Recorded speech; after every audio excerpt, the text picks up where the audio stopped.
नमस्कार। आज की कहानी माँ बिन मायका।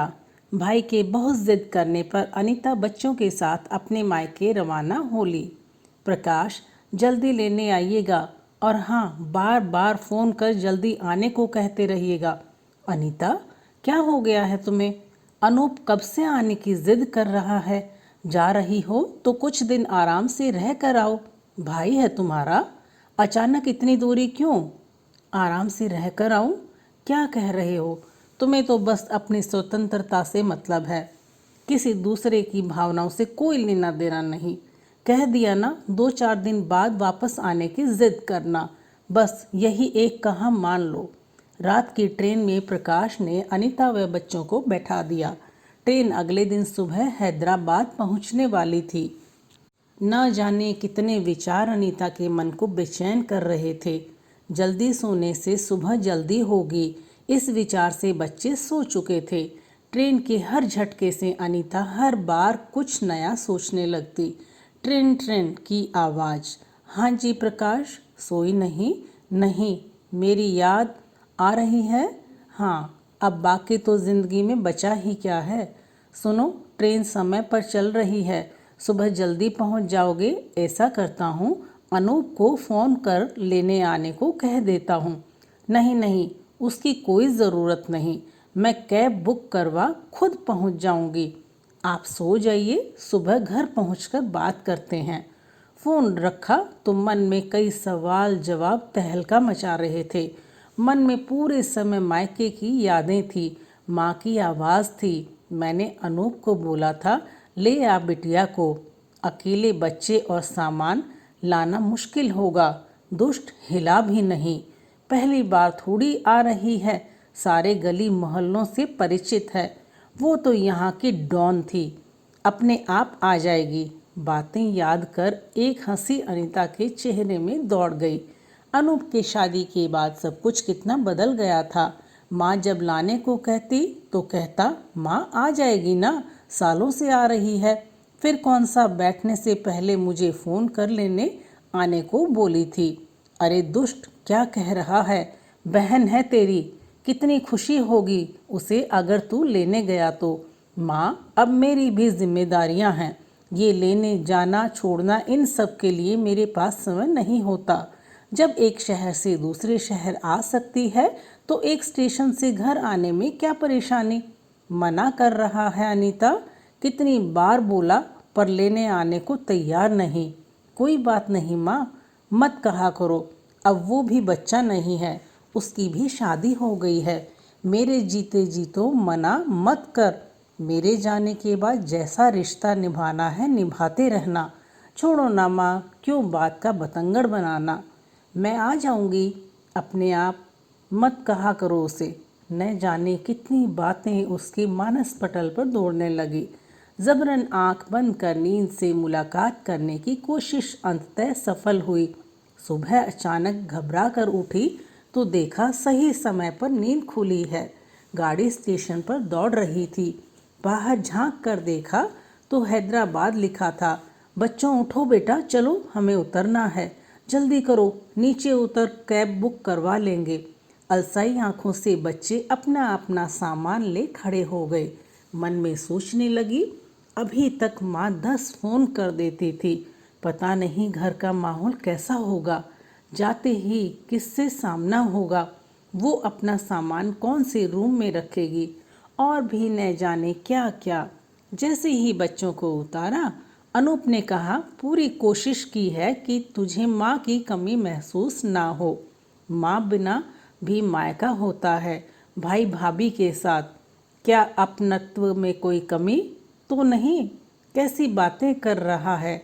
एक बात कहूँ, ये चिंता फिक्र काश तूने माँ के सामने की होती तो उनकी उम्र के 2-3 साल और बढ़ जाते। आज उनके जाने के बाद वही सब करना जो वो जीते जी चाहती थी, सब कुछ होते हुए भी। पहले लगता था जब मैं काम खुद कर रहा था तो माँ बार बार बोलकर क्यों टोक रही हैं। आज समझ में आता है वो उसकी चिंता थी और चिंता में छुपा प्यार।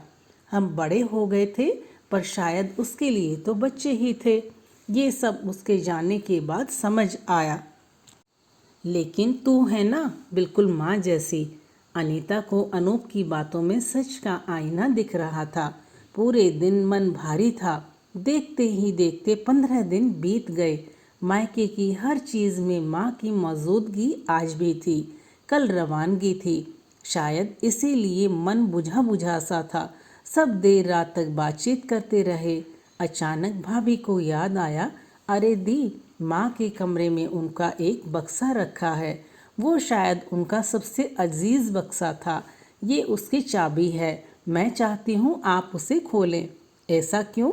माँ की हर चीज़ पर तुम्हारा अधिकार है। जब हमने किसी चीज़ के लिए कभी कुछ नहीं कहा, तो आज ये संदूक और उसकी चाबी? दी, माँ हमेशा कहती थी इसमें पूंजी है। मेरे बाद यह अनीता ही है जो इसकी कीमत समझ सकती है।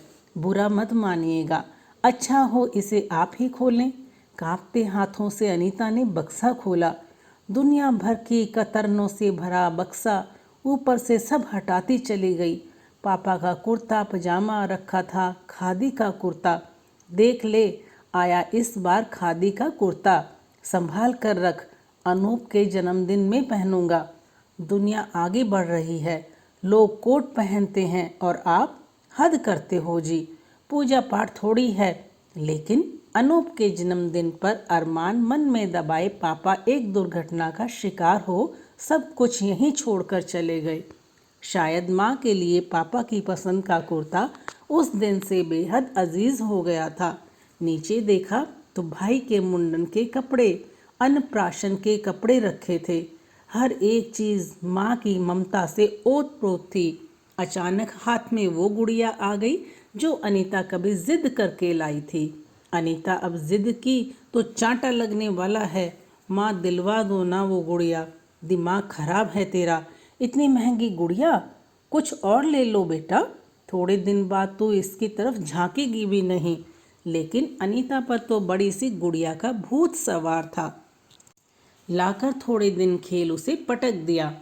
पर माँ ने उसे हमेशा ये कहकर संभाला कि तेरी बेटी को दूंगी। कितनी ऐसी यादें उस संदूक में कैद थी जो शायद एक माँ के लिए बहुत खास थी।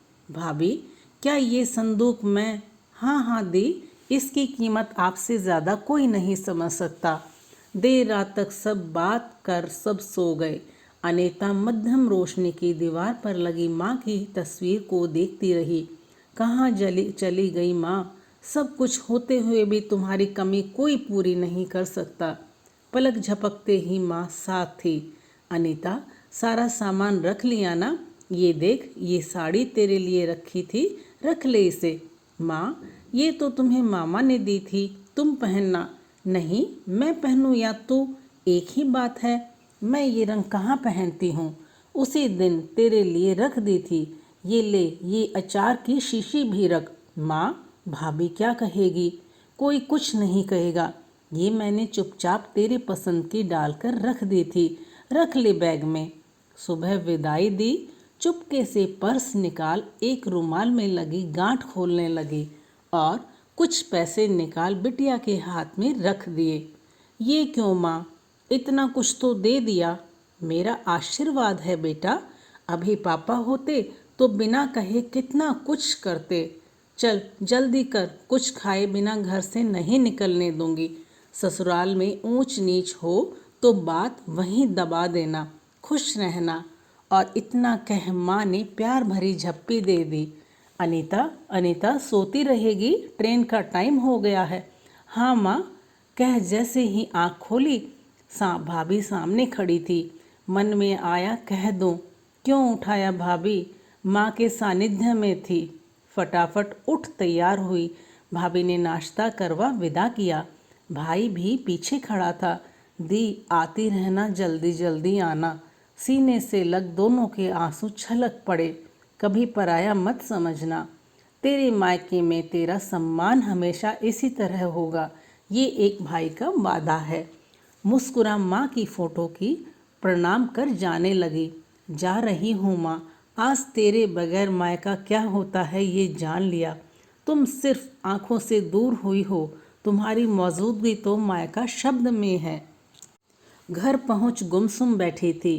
क्या मैडम, तुम तो 2-4 दिन में ही आने वाली थी? भाई के मुंह में बंद कर रह गई। खूब आवभगत कर दी भाई ने। सारे गिले शिकवे लगता है दूर हो गए हैं। तुम तो जाने से पहले घबरा रही थी। कैसा लगा माँ बिन मायका? आंखों में आंसू लिए भरे गले से बोली, माँ बिन मायका नहीं होता। उसकी मनुहार, डांट, प्यार सब अपने आप में अनूठा होता है। उसका गले लगाना, उसकी बातों में अपना बचपन जी लेना, अपने बच्चों की पसंद नापसंद सब मायके में माँ पूरा करती है। बेशक अनूप ने पूरी कोशिश की उनकी कमी न खले, लेकिन वही बातें ये एहसास करा गई कि कल तक कुछ भी बोल देने वाला, लड़ झगड़ अपना प्यार जताने वाला भाई आज जिम्मेदारियों में बंद मुझसे कितना दूर हो गया है। जिन बातों के लिए माँ ताने देती थी, फिर भी वो उन्हें पूरा नहीं करता। आज उन्हीं सब बातों का ख्याल रख जानती हूँ वो अपनी जिम्मेदारी निभा रहा था। माँ के जाने से मेरा भाई दूर हो गया। उसकी जगह एक जिम्मेदार पति, पिता और रिश्ता निभाने वाला भाई खड़ा था। आंसू पोंछ बोली, माँ बिन मायका कैसा जी? माँ बिन मायके की कल्पना करने से भी रूह कांप जाती है। आते आते कह रहा था जल्दी आना। यही तो मायके की दूरी का आभास हुआ। पहले मन में जाने की एक उत्सुकता थी। माँ हर घड़ी कहती, लाडो कब आ रही है? सच है प्रकाश, मायके में चाहे कितना ही आपका इंतज़ार हो, पर माँ बिन मायका मायका नहीं होता। तो दोस्तों, कहानी पसंद आई हो तो प्लीज़ एक लाइक कीजिएगा और साथ ही चैनल को सब्सक्राइब करना बिल्कुल भी ना भूलें। और कहानी देखने के लिए बहुत बहुत धन्यवाद।